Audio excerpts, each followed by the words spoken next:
I was going to say, so what did you do wrong in the hiring process with those people? And like, does that still happen sometimes? I mean, my hiring process, I told you this, my hiring process for sales guys is more sink or swim. And so the way the dealership did it was they would bring on 15 people and then they put them through training. 10 of them would drop out even before training's done. And then 5 of them would go through. One of them's going to make it maybe for a year.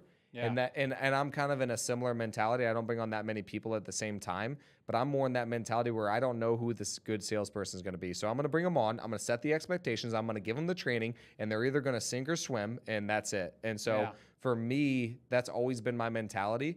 It was just before it was a lack of certainty in that's the way to do it. Now I feel very, very confident, and then that's the way that if you're not working out, I will just be like, hey, dude, sorry, it's not working out. But again, I now know that I've given everything that I could, like training, feedback, all this stuff. And then if the person's not receptive, I know without a doubt that it's just not it. And I feel more comfortable and confident in doing that, whereas before I didn't. So yeah, I would say that before in hiring, it wasn't the hiring that was the problem. It was the not firing fast enough based on their receptibility of it. Because Andrew, dude, a good salesperson, you're going to bring in and you're going to know right away. Like, I sold 16 cars my first month in car sales. I was a landscaper. I was 20 years old, and everybody's like, nobody's going to want to buy a car from you because, you're 20, you don't know anything. Same thing with Andrew. He's 18, telling people we're going to pay cash for your property and signing contracts. 18 years old. He was shy.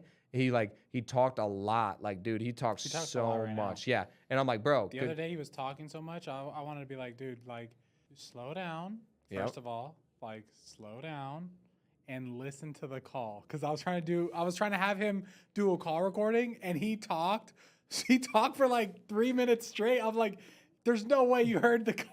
Yeah, but he can pinpoint out in different scenarios. He could. He just got to work on his delivery. Correct. Yeah. Yeah. And so like he did that with me whenever I first hired him. But again, what I'm saying is nobody would have known that he was a salesperson based on an interview, based on like this whole, how are you going to know? But like when you get him in and you throw him in, you're going to find out real quick if this person's a salesperson or not. I was not a closer. Now they're not going to be automatic closers. So I want to be very clear about that. But they're going to be able to get through the process. They're going to be grinders. They're going to be bringing you a ton of freaking deals that are right there closable that they might not be able to close right away because they don't have the skills. But their desire, their calls, they should be generating some stuff that's making you have to do your job more. Yeah. That's when you know you got the right freaking guy. Yeah. Like, because I was that guy.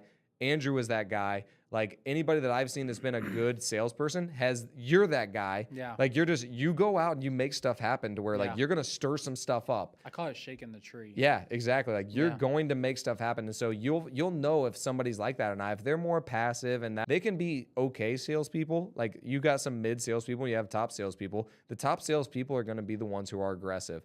The mid salespeople are the ones who are highly skilled.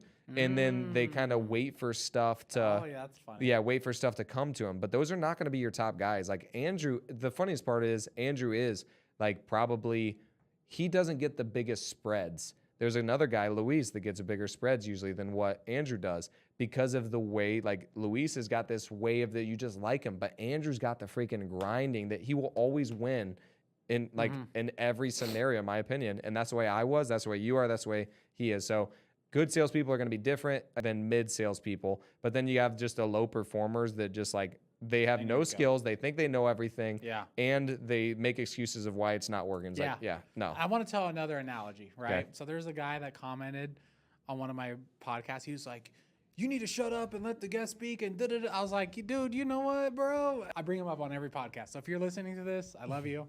I'm just a little butthurt.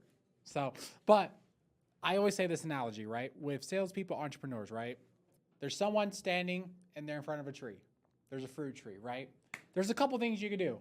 One, you could sit there and just wait. Mm-hmm. You could wait for a fruit to fall, and then that's the fruit you get. Yep. And then you could get a skill, maybe getting like a freaking bow and arrow or a slingshot, and then you get good at that, and then you could hit one at a time.